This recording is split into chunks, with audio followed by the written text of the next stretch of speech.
of flight time, and nobody does it like he does in the PT-17 Stock Stearman. I present to you Mr. John Mohr. Yeah, how about that? Now watch him. He went from a roll to a snap roll. Again, this airplane was never intended to do this because it was the basic, the most primary trainer around. Watch John Mohr as he goes out here. The reason, one of the things that this airplane doesn't have is an inverted fuel or oil system. It was never meant to go upside down very long. John Mohr has won all the major awards.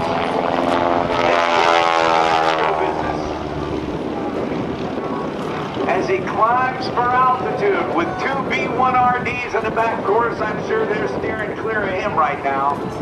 Let's watch John as he gets here to altitude and on the down line gets to a blistering 105 miles an hour.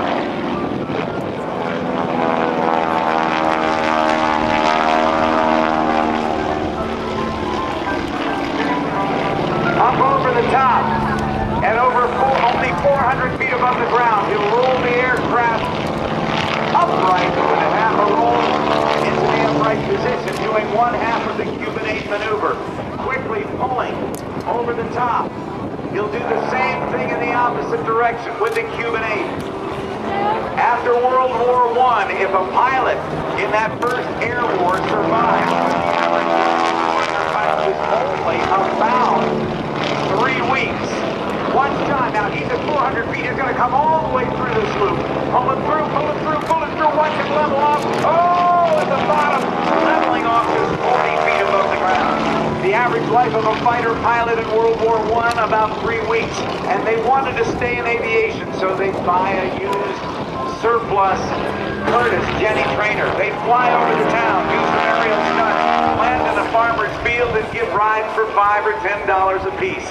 This is the barnstorming epitome of the 21st century. Pulling hard on the stick, John Mohr does the inside Humpty Bump. A quarter roll to the right, has him heading right down towards the center. Into a 4-point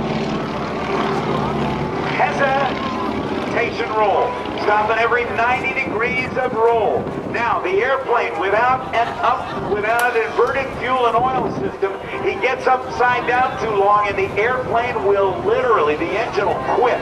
So listen carefully, we may see some of that. As he turns around with a hammerhead stall turn, we go from a 4-point hesitation roll. Let's see if he can do it every 45 degrees with an 8-point hesitation roll. John Mohr from Minnesota, winner of the Art Show Memorial Showmanship Award. He's upside down. Listen.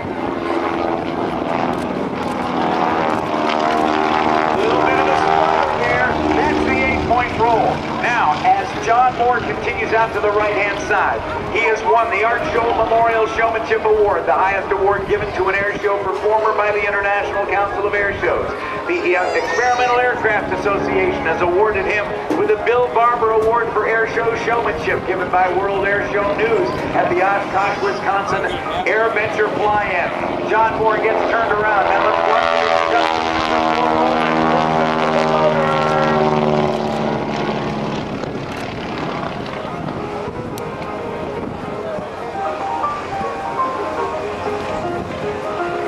And that's the flaming restart. How about that? Give it up for John Mohr.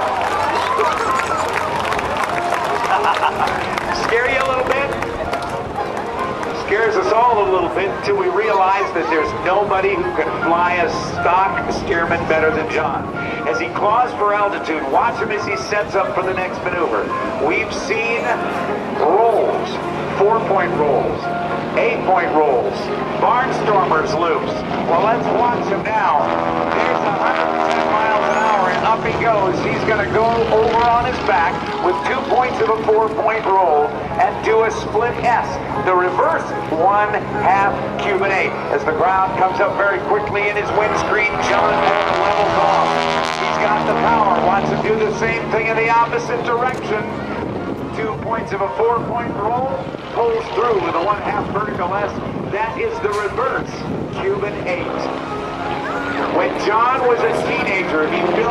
helicopter, learned how to fly it all by himself. Now let's watch this loop.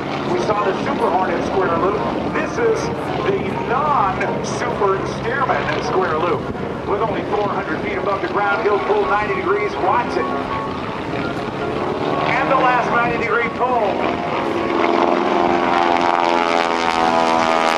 20 horsepower and a 3,000-pound airplane.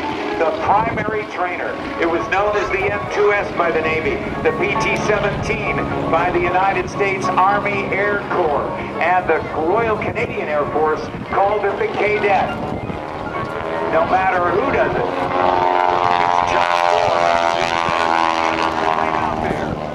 Watch him go up, quarter roll to the left.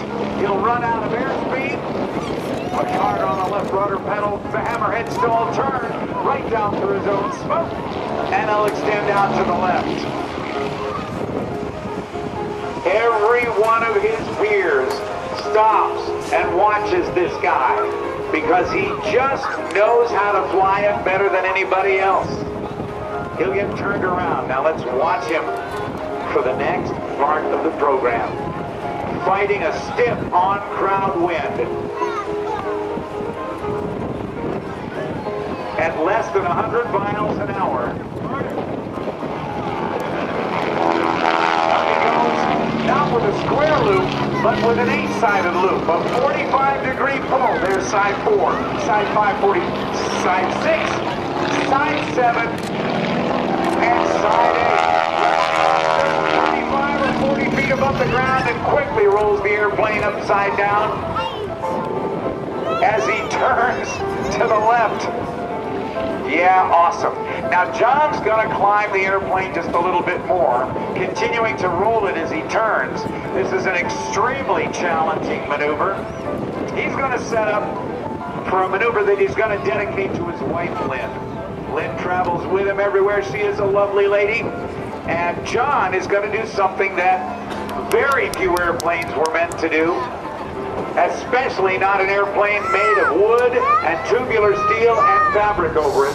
This is a tumbling maneuver that John's going to call the Linshavak, based on the Lumshavak, the Czech word that means walking with an inebriated gait. Watch for him to tumble it.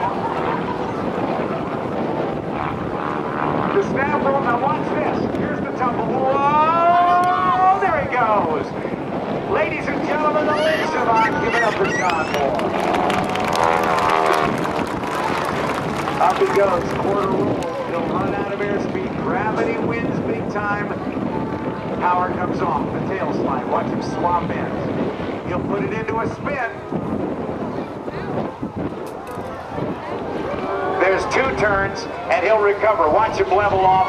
Whoa! Just 10 feet above the ground. Rolls outside. Starts his roll. Now, this guy understands the ground and the relationship of this airplane to the ground better than anybody else. But let's watch as he climbs, and climbs, and climbs. He'll run out of airspeed. Now the airplane's going to stall. And he'll recover. This is called the falling leaf. Let's see if he's going to do it. Yep. He'll stall, he'll recover. The wing stalls, he flies again. He quits flying and starts falling. He keeps coming down in a falling leaf, knowing exactly where the airplane is as he comes down closer and closer to the ground, less than 200 feet above the ground. There's 100, 75, and quickly recovers. Oh, yeah, and I saw it from here, his wheels weren't more than 3 feet off the ground. How about that? You like this guy?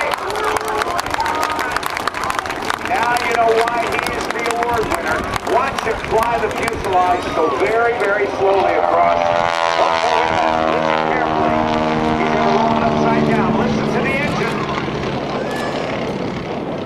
He's waving at you. Start the engine, John. I said start the engine. And there he goes. How about that? He was waving at you while he was upside down, waiting for that engine to quit. Now he flies the fuselage along the show line. Watch how low he gets. Almost knife edge. That left wingtip within 5 feet of the ground. The tail within 3 feet of the ground. And let's see if he'll try it going the other direction.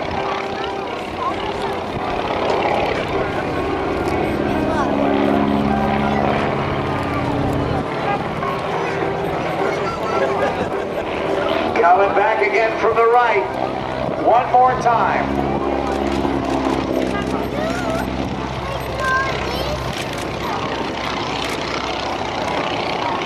Is that amazing or what? Takes it right down toward the grass. Oh, yeah. I love this guy. Give him a big hand.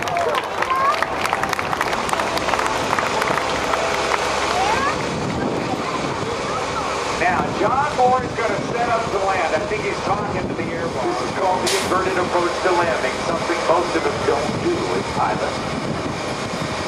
He'll roll it upside down. Now, he'll get in there close and he'll say, okay, I ain't done yet. Watch him snap roll it. That's a high-speed stall. And then slipping it down with a lot of left stick and right rudder and just over the runway, level it off. Now, watch him see if he goes sideways, sets it down. Now he sees that he can put one wheel down on the runway. And he's got both wheels down. Now watch him. He's almost to a dead stop. He's going to turn off. Whoop, he's going to keep. He's dead stop. The tail wheel's still off the ground. Now he's got it down. Going to come off the runway and back taxi and head on back to parking. Ladies and gentlemen, please join me in the final round of applause for Mr. John Mohr.